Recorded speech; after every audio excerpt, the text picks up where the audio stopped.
Hello everyone, hello. Look at this.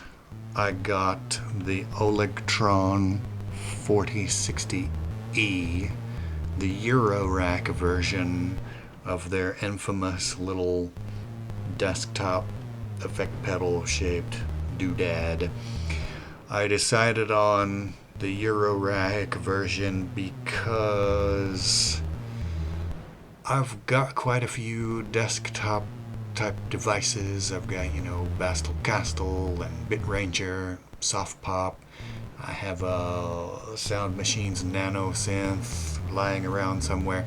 The thing is, I don't keep these things out I have to get them and plug them in and set them up. They're not just always on the table because I don't have room for all of them to always be there.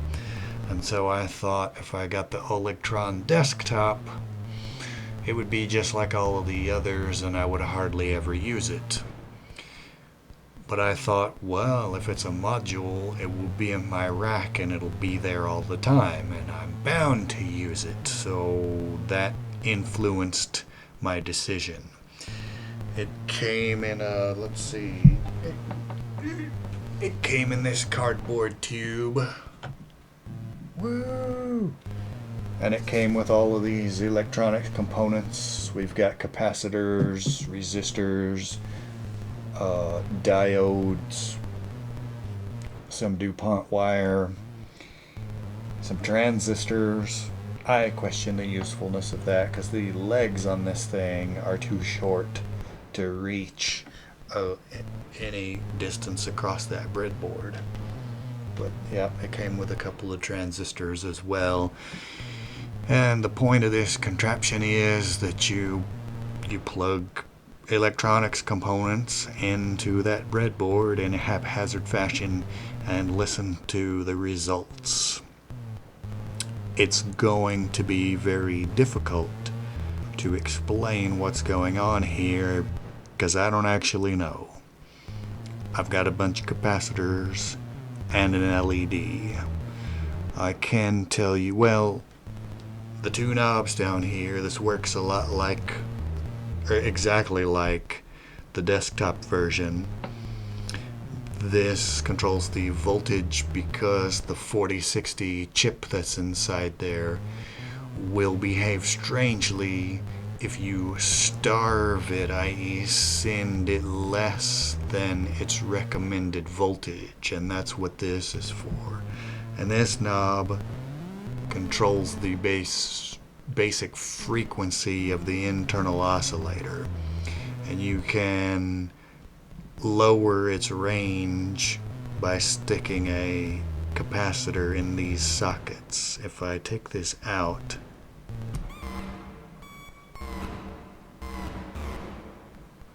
it gets more squeaky, and if those holes are kind of hard to negotiate, but if I put the capacitor back in, if I can put the capacitor back in, there we go, that will set it at a lower frequency range.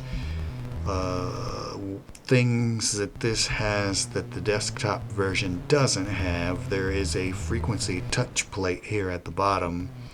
If you mash your finger on it, makes the frequency go higher. You turn this up a bit more, frequency goes higher.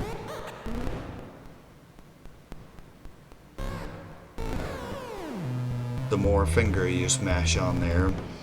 There are also these little metal plates along here under the breadboard, and what those are they are contact plates for the 10 divider outputs. The dividers are the blue section of the breadboard, and while those pads are kind of tiny for fingers, the idea is that you can touch them with the end of a cable plug. You have your cable plugged into somewhere else. I'm a little dubious about that technique. I would think if you're in the same case, then it would work because all of those modules share a ground connection. But if you're doing that with modules that are in a different case, you need to have them connected somewhere so that they share a ground. But the Make Noise teleplexer works the same way. You're supposed to touch it with the naked end of a cable, so I guess it's safe.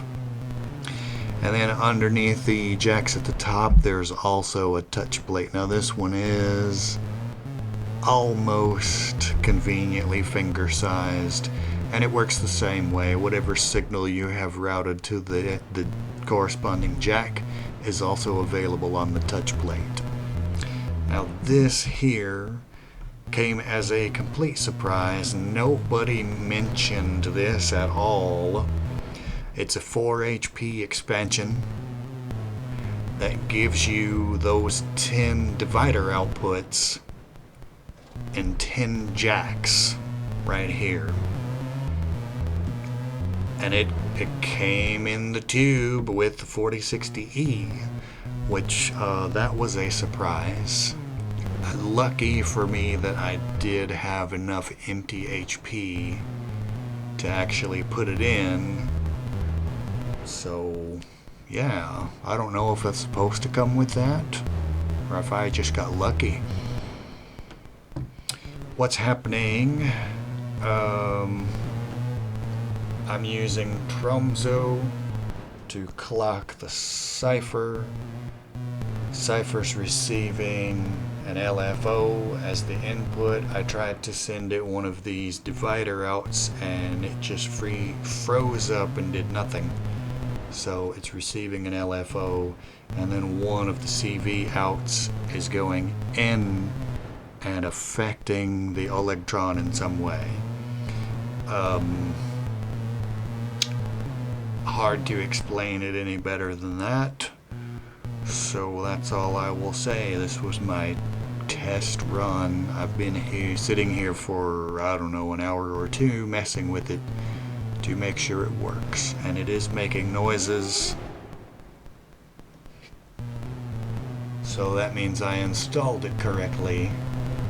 And now begins the process of learning and trying to understand exactly what the heck this thing does. Should be fun. Thanks to my patrons for enabling me to buy this. Check out my Patreon and my Bandcamp if you've got time. And that's it for now. I'll see you guys later.